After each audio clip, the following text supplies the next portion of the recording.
I'm Dom Nicholls, and this is Ukraine, the latest.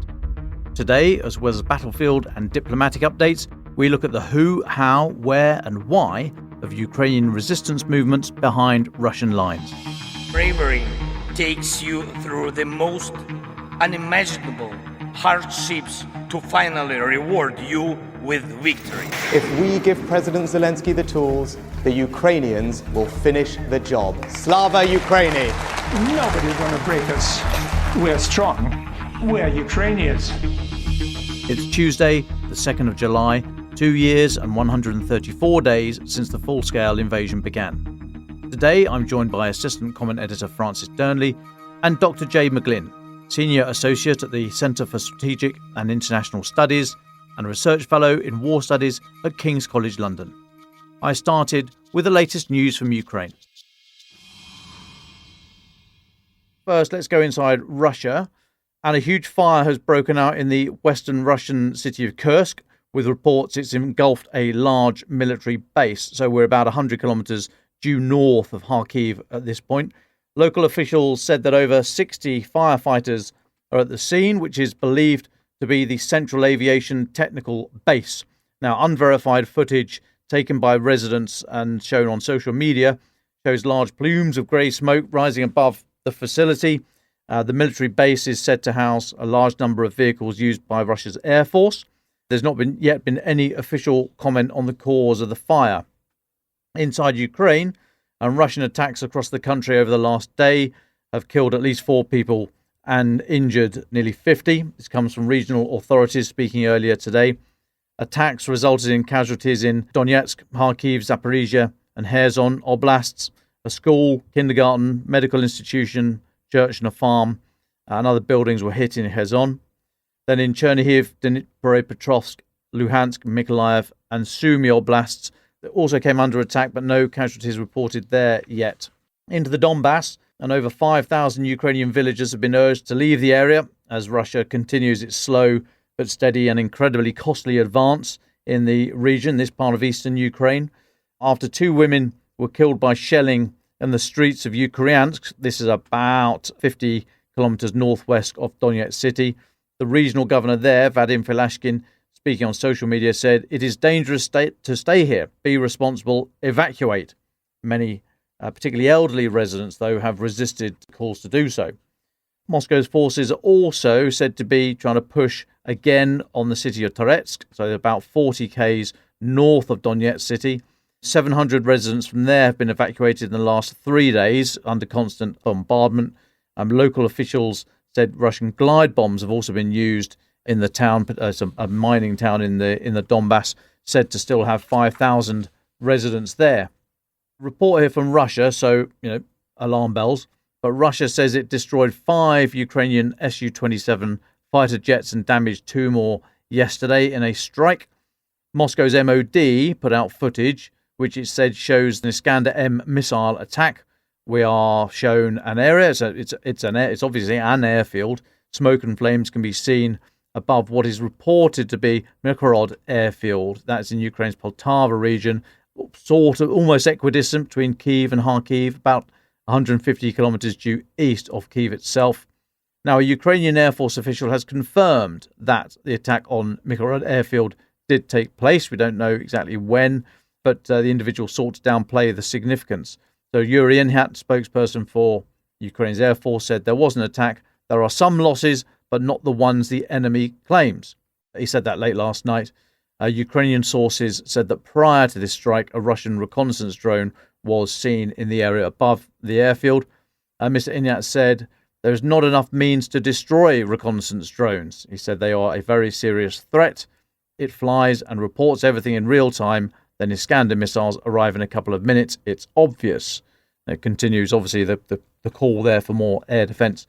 This effort by Russia might be part of a campaign to target air bases they suspect may be earmarked to house F-16s as and when they arrive.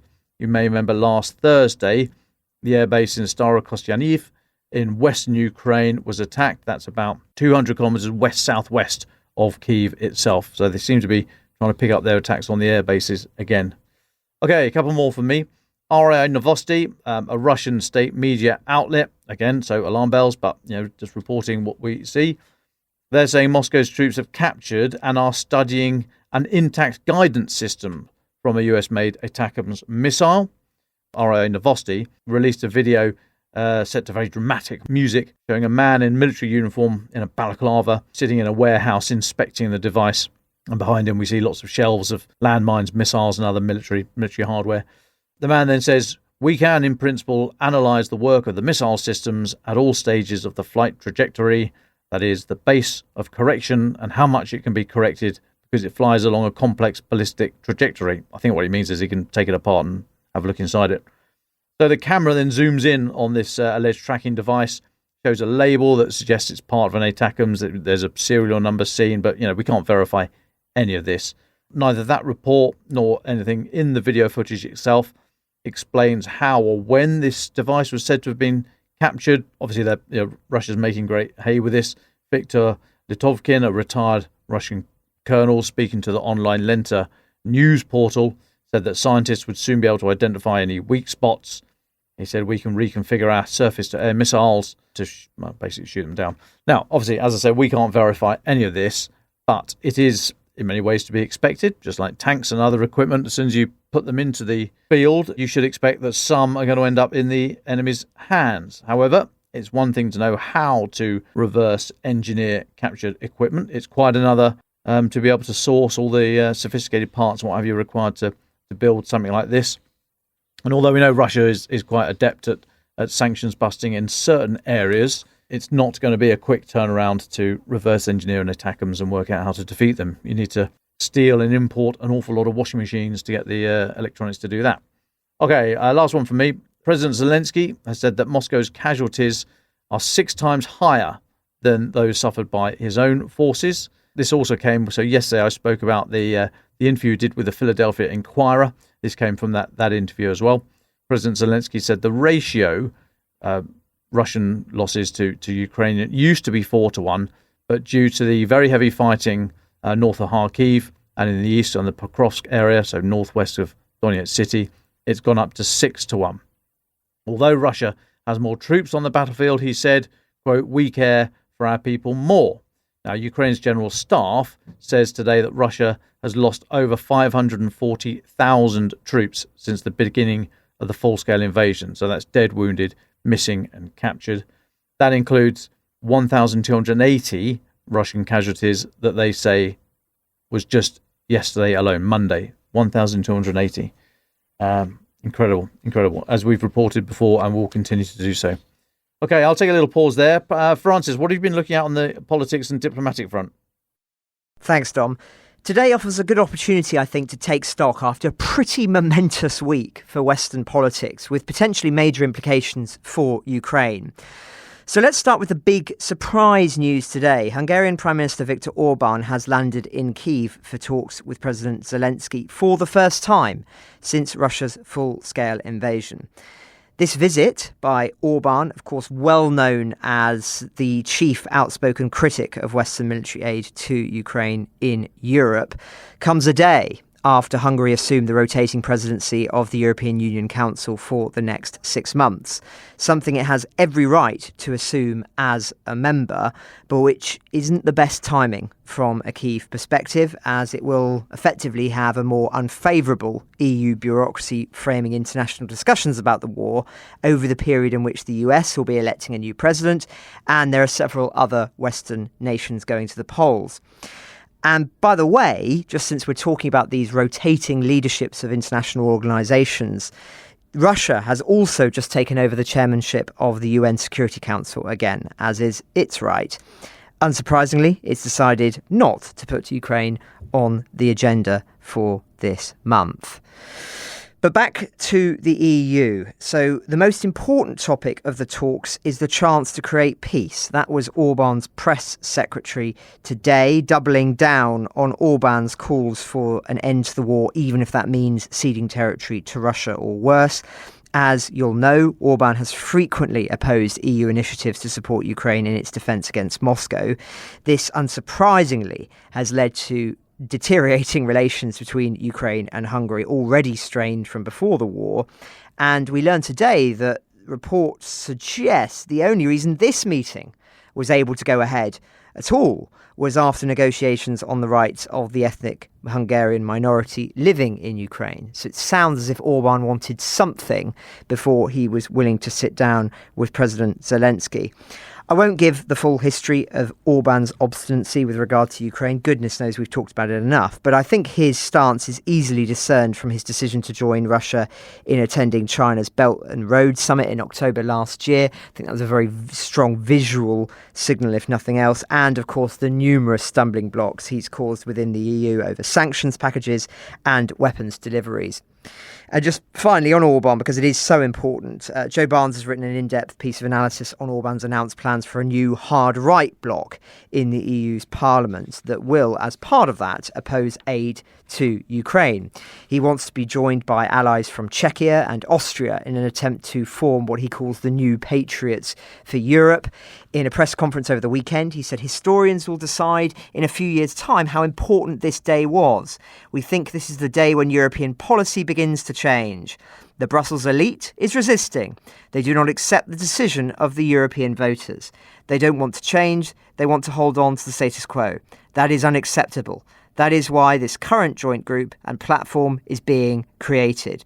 And it comes, of course, off the back of a wave of support for populist, nationalist and Eurosceptic parties in last month's EU-wide elections, topping polls in 7 countries. But just to stress, Orban here is talking about other issues, not just Ukraine, when he wants to see this new bloc formulate, particularly around, of course, resisting mass migration. But that's a separate issue. Now, I just want to stress that it's a complex picture in the EU at the moment. So you've got this Orban Council presidency seeking to unite the more Ukraine-sceptic parties in the bloc, whilst the bloc itself remains hawkish on the subject of Ukraine, not least with Kaja Kallas taking over as the EU's top diplomat. Then we have the incoming NATO Secretary-General Mark Rutte, who is also robust on this subject. Zelensky just held a call with him, where he congratulated him on his appointment and discussed Ukraine's future cooperation with the alliance. So you've got unfavourable, favourable, then back to less favourable in the form of France, where after the first round of voting in its own election, separate from the EU elections, the hard right, led by Marine Le Pen, did exceedingly well. As such, lots of candidates have withdrawn ahead of the second round of elections on Sunday in a bid to block a hard right win. So candidates from Macron's party and the hard left announced that they'd pulled out, avoiding the potential for them eating into each other's vote share, as I say, designed to unite the opposition to block Le Pen forming a majority in the French Parliament. Nonetheless, the two most likely scenarios are that Le Pen wins a majority or she just narrowly loses out. Either way, it will give her considerable power over President Macron, who may well resign rather than answer to a parliament controlled by her, which will be a remarkable turnaround from only where he was a matter of weeks ago. On foreign affairs, including Ukraine, Le Pen has already made it clear she would seek to influence Macron's policy, which he would technically still be in charge of as president. Indeed, conversely, one could argue that Le Pen parliament might be a positive for Kyiv, as it would mean President Macron would have little power over French domestic policy and therefore would have to focus on foreign. But I'm not entirely convinced by that argument. We just have to wait and see what happens this weekend. Sadly, our warning about France and Macron deeds, not words, ultimately does seem to be playing out, as Macron may not have the room for manoeuvre that he expected and many hoped he would have.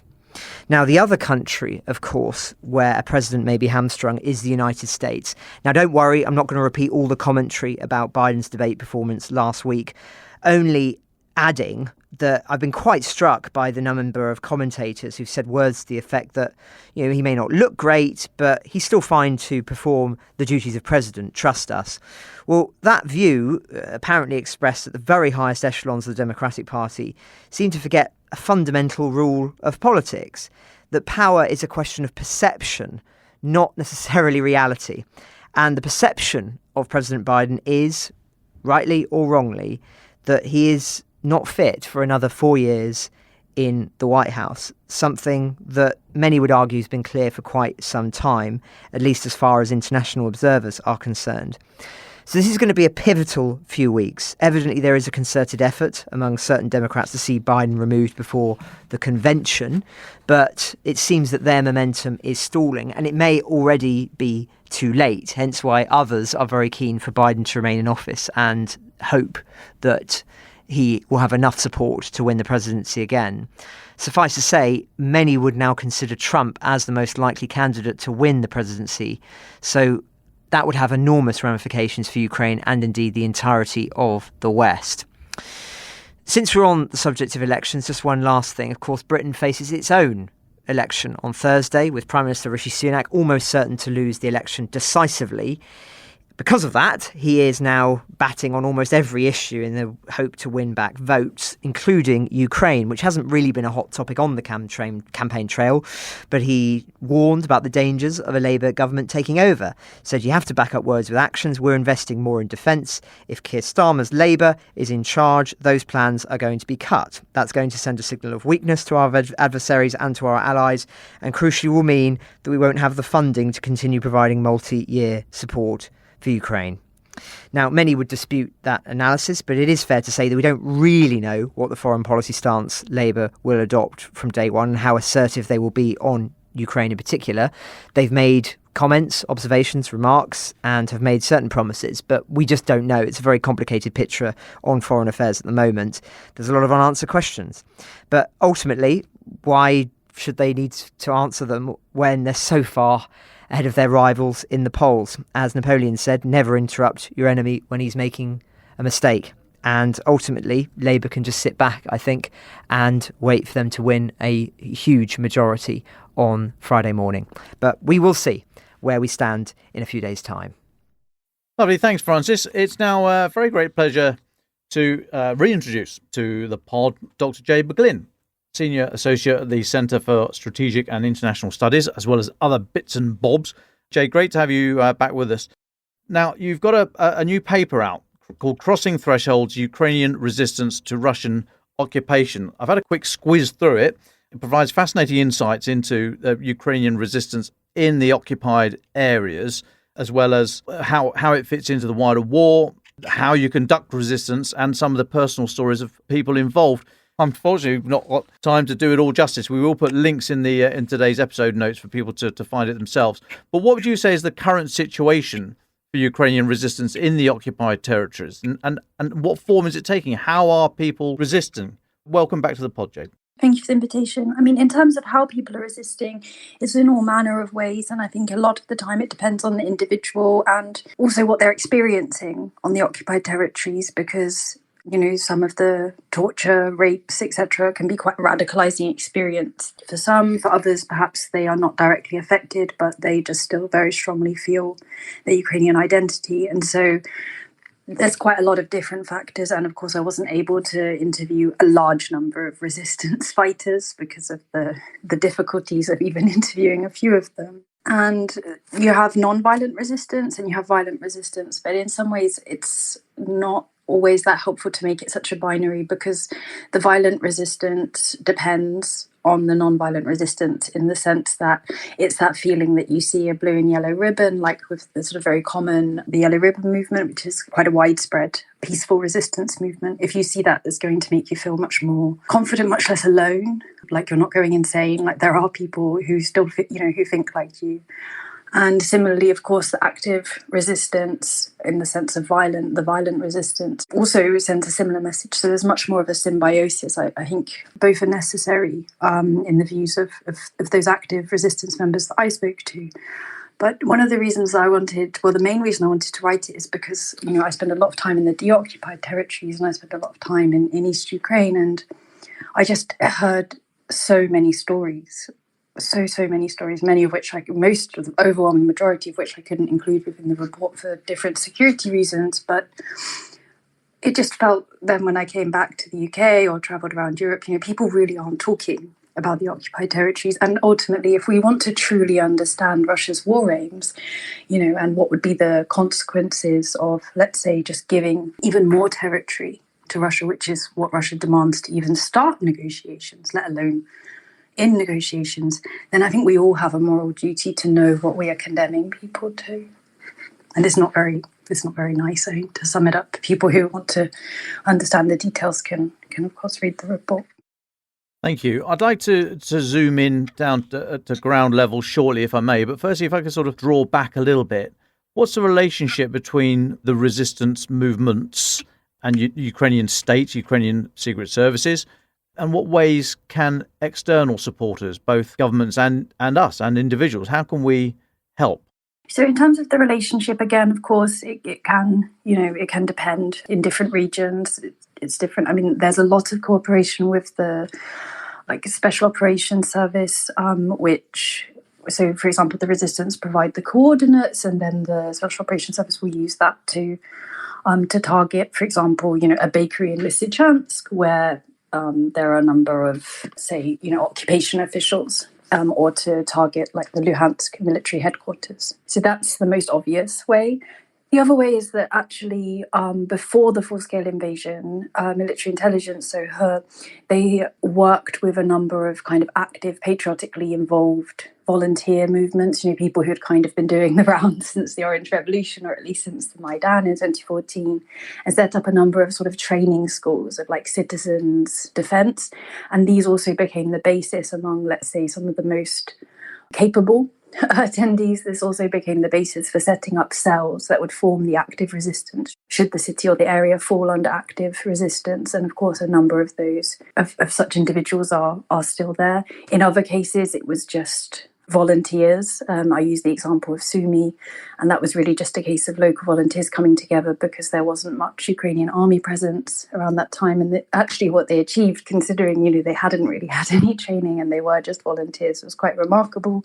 So it's a bit of a mix. And I would also like to stress the very important role that women are playing in the resistance, in particular by tricking Russian soldiers and then poisoning them with different sort of drinks and food. And again, also playing very cleverly on Russia's own propaganda and this notion that, Ukrainians will be really happy to see us. That can't help but, I suppose, provoke a slightly wry smile to see the propaganda used against them in those ways. In terms of what we can do, we being kind of, people outside Ukraine, there are different things. Obviously, there is a limit, but there are a number of organizations who are involved in tracking and supporting the resistance. What's more, most of them have English language translations. In particular, I draw attention to the National Resistance Centre, which is the sort of official Ukrainian site about the resistance. And I think perhaps the biggest thing, as one of the Atesh fighters, so that's a partisan movement in Crimea, said to me, was just for them to know that the people in the West, they know about what they're doing, about their heroism. It's so... I can't imagine how demoralizing it must be, so many years, particularly somewhere like Crimea, to be in the resistance and to continue your fight. So the moral support, just the sharing, the looking out for, and the sharing and the engagement with these materials, with what the resistance is doing, because the scale of it is such, it deserves to be covered. And to be honest, I think Western audiences deserve to read about it, because it adds a whole other dimension to one's understanding of the war. And there really is a lot more information out there than you would think. It's not a total black box. Obviously, the information, like, for example, with my report, has to be treated as indicative. But still, if you can get lots of pieces of the jigsaw together, you can at least start to get an idea of what the overall picture looks like, even if you can't, over-rely on it. So I think moral support, having more information, engaging with that information, sharing it with all the caveats I've already given. And then if you want to be engaged more in terms of actually supporting the violent resistance, and there are a number of organisations, they're listed in the final recommendations of the report, that one can help to assist, let's say, with communications devices and so on and so forth.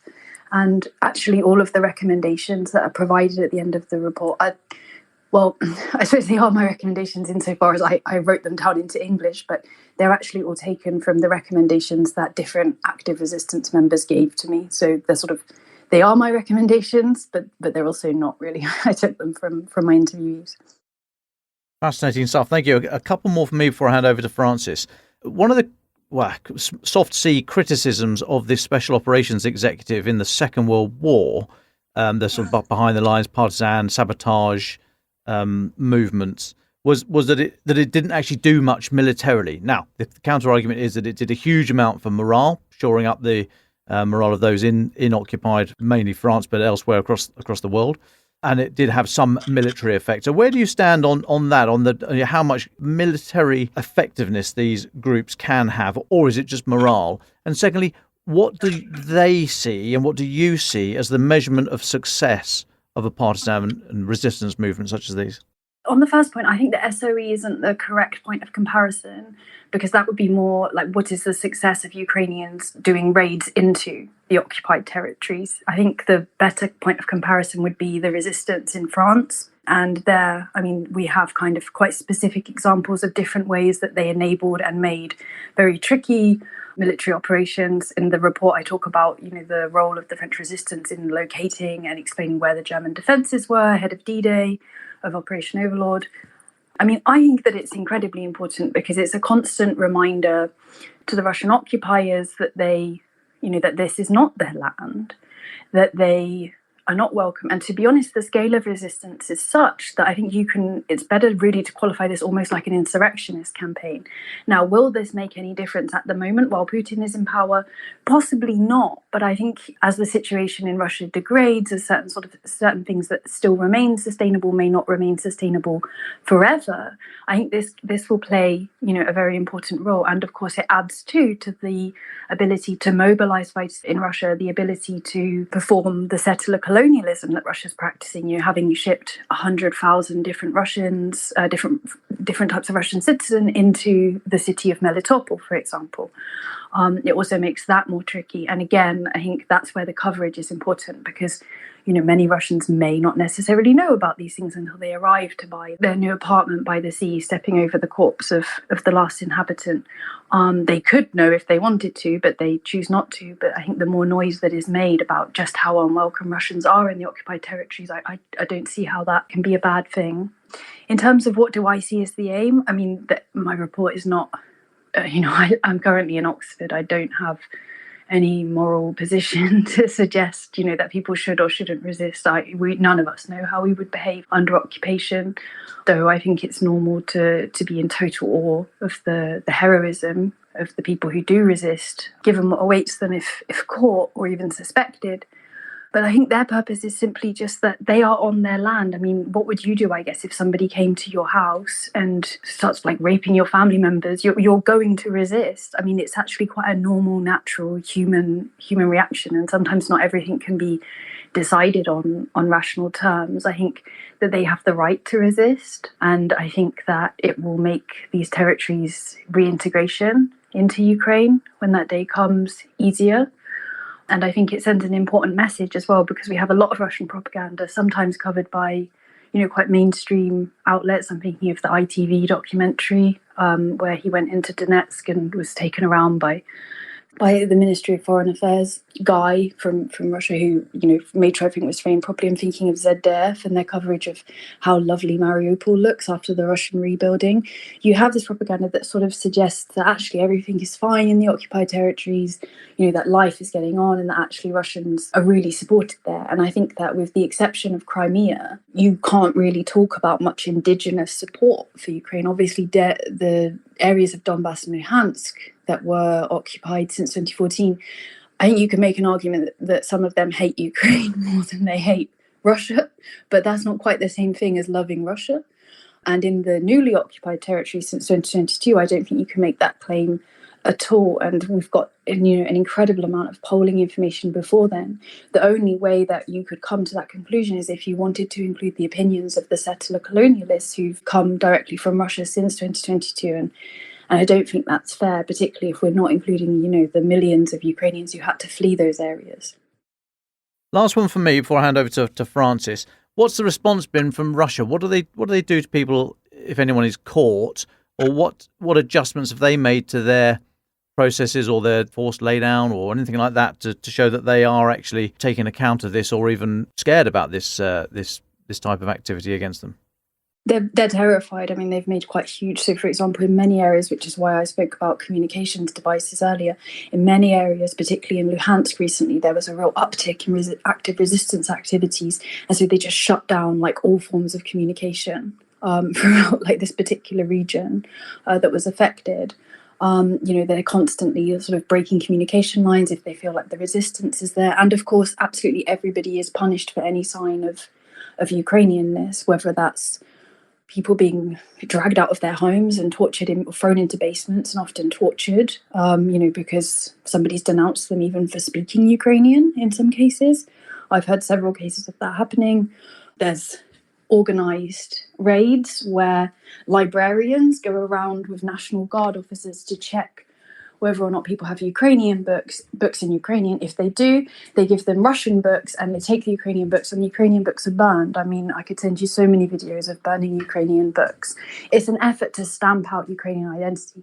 And these are just people who are just expressing their identity in ways that are not in ways that are not tangibly harmful to the Russian regime. Obviously, the existence of Ukrainian identity is exactly what Russia is trying to destroy, but they're not tangibly harmful. So you can imagine what happens to the people who set fire to the occupiers' railway lines, or, I mean, they're murdered, they're disappeared, or they're tortured so much that they wish that they were murdered or disappeared.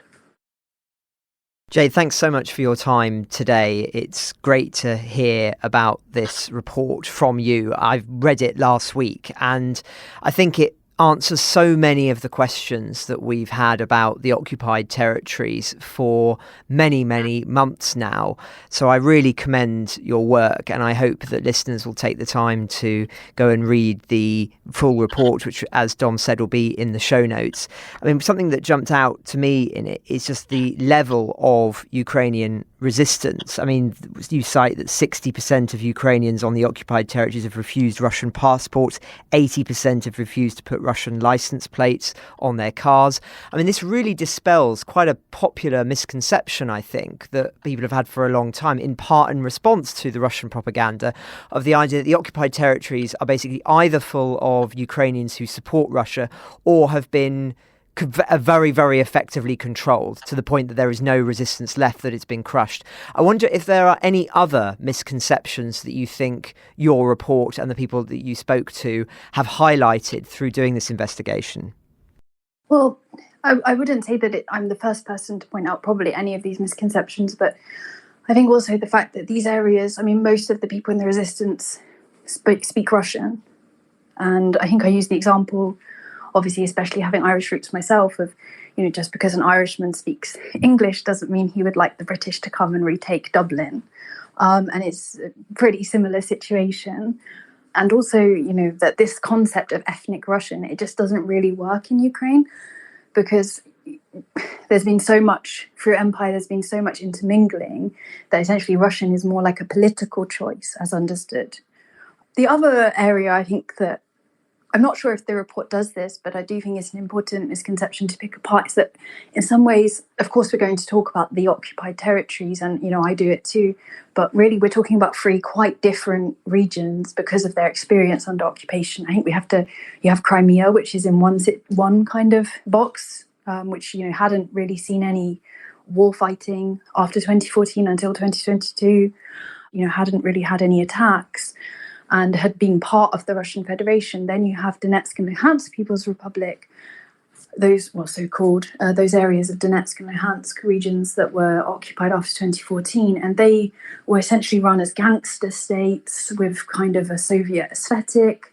It's interesting when you talk to people, people who were maybe not even that against the occupation, but when you start to dig into it, a lot of the time, some of them, it's a bit of a mix. So some of them feel very angry at some of the things that have happened since they've become part of Russia, according to Russia. But some of them actually felt like it was good because it at least applied some some form or less, there was less lawlessness than there was before. So there's some really interesting, quite specific dynamics there to Donetsk and Luhansk. And then the rest of the regions, I mean, they're kind of in, another entire boat of their own. And a lot of what happens there is fear, and it's much more, I suppose, to use that word, totalitarian in terms of the approach than it might be in some other places. So there's really quite a mix. You see it as well with the propaganda. So I think that's another aspect to take into account. These are quite large areas, and there's three, I think, quite distinct areas as well within the territories. Thank you, Jade. And you also wrote, to accompany the publication of your report, an op-ed for us. And at the end, I was very struck by your remarks, where you said that the occupied regions are not lost causes, but active participants in Ukraine's ongoing war of liberation. And I think that puts it very concisely, that there are many people who have ruled out the occupied territories as lost causes, hence why you do hear more diplomats and people say, well, when the negotiations essentially start, there will be a huge imperative for us to agree which territory to give to Russia, etc., etc. And you start hearing that being talked about a little bit more openly. And I think this, as I say, goes a long way to dispelling that and other reports of a similar nature. So I suppose what I wanted to ask, what would your main message be to politicians who are listening to this about what can be done to support the work in the occupied territories of the resistance? Because it does feel that it's not getting the attention that it deserves. Mm-hmm. I think part of it is literally just covering it. So of course, thank you to the Telegraph for covering it, and to CSIS for allowing me to write the report and to spend a fair amount of time doing field work for it. I think it's a tricky one because it's very hard to deny that this war is not going to end anytime soon, and that basically those areas are already de facto controlled. And so part of me thinks that a lot of the focus has to be on making sure that more people do not have to live under Russian occupation. But on the other side, I think if these people were brave enough to fight, then it's not that hard for us in the West to at least engage with them, to go onto the National Resistance Centre to understand what's happening. I think people have written them off. I think that's the incorrect thing to have done. And I think also, that we do have historical precedents. In general, I don't love a World War II analogy. However, I'm going to break my own rule. Think about the role of the French resistance. Think about, the role of the Soviet partisans and so on and so forth. They made a very big difference. And one day it's entirely possible that the Ukrainian resistance will enjoy the same heroic legacy publicly that they do. But I think this is going to be a long war. I think eventually it will end in the liberation of Ukraine's territory up to 1991. But I think for us to get there, there has to be an acceptance of the realities of what the situation is right now, what political will there is in the West right now, and to think about clever ways that Russia can't spoil to make sure Ukraine can sustain this fight, and that the Ukrainian people are at the heart of any kind of strategy that is pursued. And that, of course, includes Ukrainian people who live in the occupied territory. So I think because the report could only be indicative, that's kind of what I wanted to stress as we talk about these territories, like they're just territories, like they're inches of land, but they're individuals living there with their different pains, their different hopes, their different complicated situations. And it's awful. And just as a human being, I think it's important to retain that empathy. And I think to support them, they can, because, or at least if you share their ideals, and I feel quite certain that I do. Jade, I'm going to draw it to a close shortly with final thoughts, and be delighted if you stick around and offer the final thought. Before I hand over to Francis for his, one final question for me. Do you have any personal stories from your work that you're able to relate to us now to bring this to life? We haven't spoken about any of the individual stories that you've actually got in your report. I wonder if there's something that would really encapsulate all the issues you've talked about today for everyone listening. The one that stays with me is the lady who lives in territory occupied since 2014, who still just refuses to take a Russian passport. Obviously, it's not the most exciting one. There's a man who blows himself up to also kill 2 Russian occupiers. But this lady, she's incredibly erudite, intelligent, and she's had to live there due to different family members' ill health. She can't just abandon them to the vagaries of the occupying Donetsk authorities. But she just refuses to get a passport. And it's just this really, everybody's tried to convince her, just take a Russian passport, make your life so much easier. But she just refuses because she so believes that the Ukrainian army are going to come and liberate them. She wants to meet her boys, our boys, the Ukrainian boys as a Ukrainian. And there's something about it, just that commitment and that sense of principle and self that I find, I don't know, it makes you feel quite emotional, really. Thanks, Jade. We'll come back to you in a minute, if we may, but let's go to final thoughts. And Francis, your final thought, please. Well, thanks, Dom. As I said earlier, I'd highly recommend Jade's report and her piece of comment for us on the occupied territories, a really important and underreported subject because information is so scarce, and I feel that this shines a light on that. We'll have the link in the description, as we were saying earlier on. The other thing I did just want to flag is a very interesting piece of work done by Ed Conway of Sky News, somebody who will be familiar to listeners to the podcast because of his fantastic work on sanctions, and particularly how third parties, not only in Britain but in Europe more widely, are effectively evading sanctions on Russia in order to help get resources to them or purchasing from them. And this piece that he's written is how really a critical cog in Putin's machine is being assisted by British firms to keep Russian gas flowing into Europe. I should say this is not just a British-only problem, but this piece shows how it's being done on a wider scale than just Britain. It talks about a tanker that's travelling back and forth between Siberia and Europe through winter and summer, and it being part of the explanation for why the continent never ran out of gas. But the obverse of that is it just shows the dependence of Russia still on these kind of firms that are not doing anything illegal, but are essentially, many would argue, going against the spirit of the sanctions. Although one would have to ask whether perhaps deep down government doesn't really want to completely cut Russia off in terms of its sales of oil and gas because of what that would do for the market. I think it's still between 11 and 15% of all European gas is purchased from Russia. So one has to wonder. But it's a very interesting piece looking at the case of one tanker and then what that one tanker tells us about broader issues with regards to sanctions at the moment. So an important subject, and again, a piece that I will recommend listeners to check out.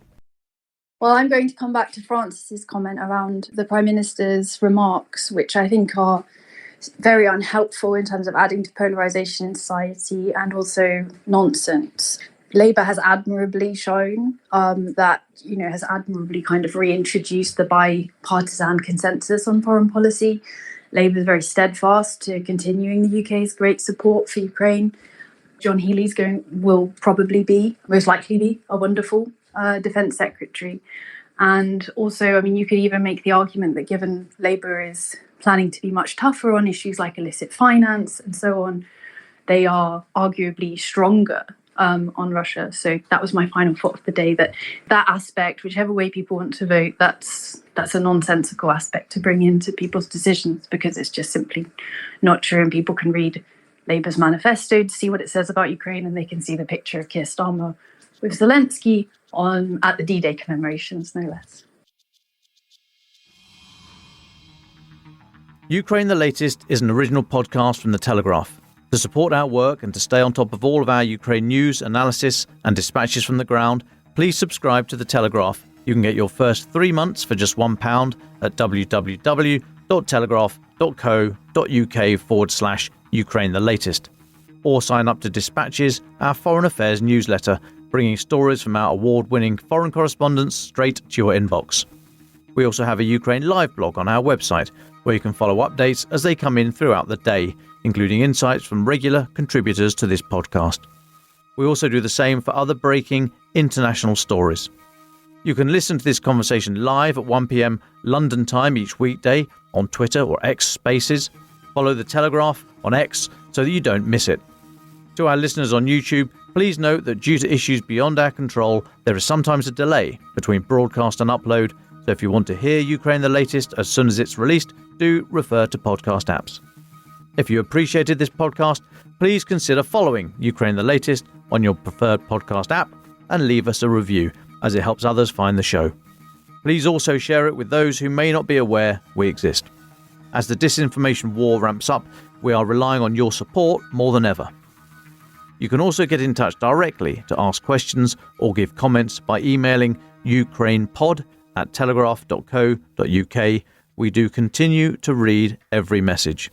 You can also contact us directly on X. You can find our handles in the description for this episode. As ever, we are especially interested to hear where you are listening from around the world. Ukraine the Latest was today produced by Phil Atkins. Executive producers are David Knowles and Louisa Wells.